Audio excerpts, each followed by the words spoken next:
Okay, so next up we're going to talk about portion control, meal prep, and did I mention portion control? Yes, you have to know how much.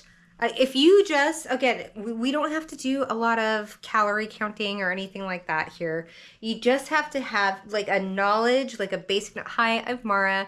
We're here. I'm like, I know I'm finger wagging at you already, but like we are getting down to the nitty gritty of like how to actually like lose weight and maintain it. And one of the big things is know your portions, know how much. So for me, I know as a former vegetarian, and I still eat primarily like 80% vegetarian during the month. I only eat meat when my body requires it just because of the caloric intake. But that being said, I bet you've met a lot of vegetarians or vegans that are actually, well, I don't know about vegans. They're usually a little skinny, but vegetarians, because they'll eat all the rice and the this, that, and the other, and blah blah blah, and the sodium, yada yada yada.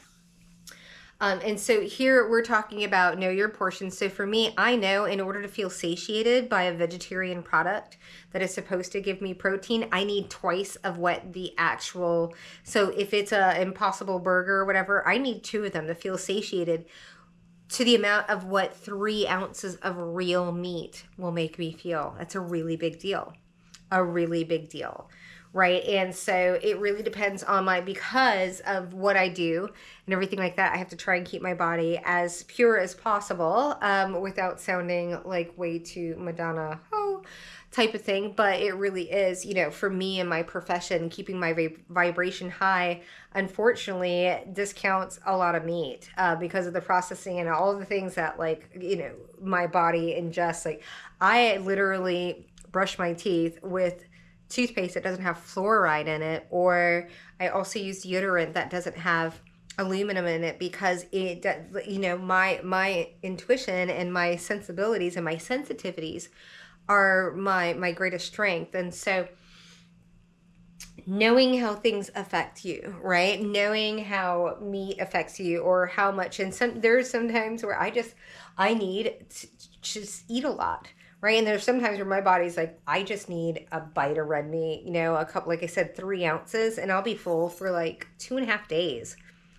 Versus veggie meat, I'll have like two of the big Impossible bratwursts, and 16 hours later, I'm starving again. So there's definitely a difference. So I consider myself a flexitarian and an intuitive eater. So I listen to what my body feels. And sometimes it's like, I need red meat. And when I have it, my body's like, oh my God, thank you so much.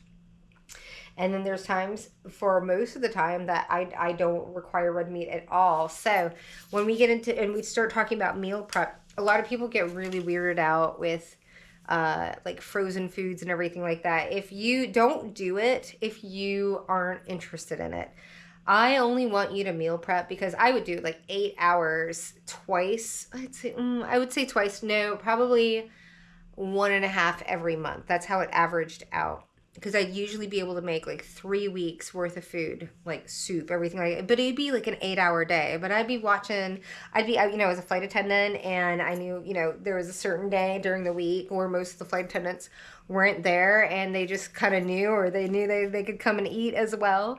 But I would take like 8 hours and meal prep for 3 weeks so I could just go in and grab. But it took me a really long time because I'd meal prep before, I'd lost weight before, and it just never stuck. I spent all the money on the food and I didn't want to eat it because it was like all of this like health food crap. And so this time around, I was like, all right, well, I can have the stuff I want. I just have to have smaller portions, and really started looking into like how much sauce, you know what I mean? And like what's doable and how long will it stay frozen and will I want to eat it in 3 weeks, and having enough variety. So I'd make like 6 or 7 different types, and then I'd make my tea.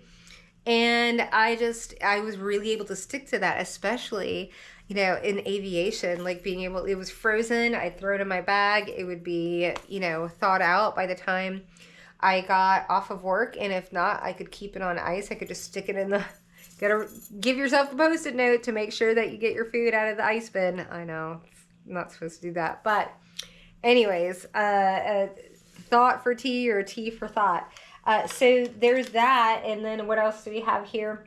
Yes, bento boxes. Oh, and if you can't afford a bento, like a sweet little bento box, which I never could, I've never had one, but I always wanted one.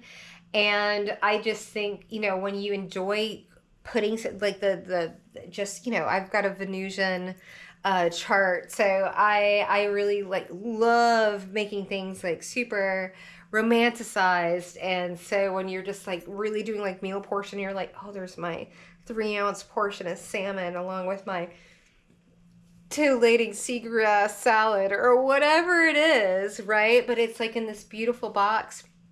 But if you can't do that and it's not, and you're, again, in aviation and you don't want to throw it in your backpack and it get all nasty, whatever, like even just going to like a restaurant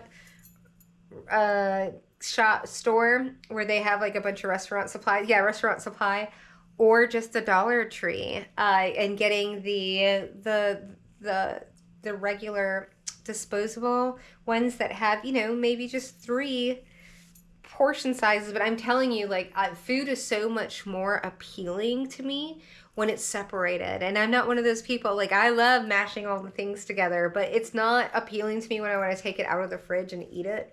So make things, again, romanticizing the little things, right? Like making it pretty, and you're just like, oh, I can't help myself, I want to eat the edamame with a little bit of shaved radish on it or something like that. So definitely keep that in mind, and as a strategy to just motivate yourself to eat the prettier things, which means lots of color and a lot of, natural whole foods, which is where we want to go, because that's your body, your natural body, your metabolism is going to just kickstart itself when you start introducing and really taking away the processed foods. It's not even introducing the whole foods, it's taking away the processed foods.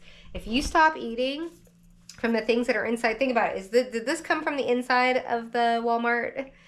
Or did it come from the outside of the out? If it's on the outskirts, like the shrimp, all the things, the meat, the cheeses, all the other stuff is on the outside, right?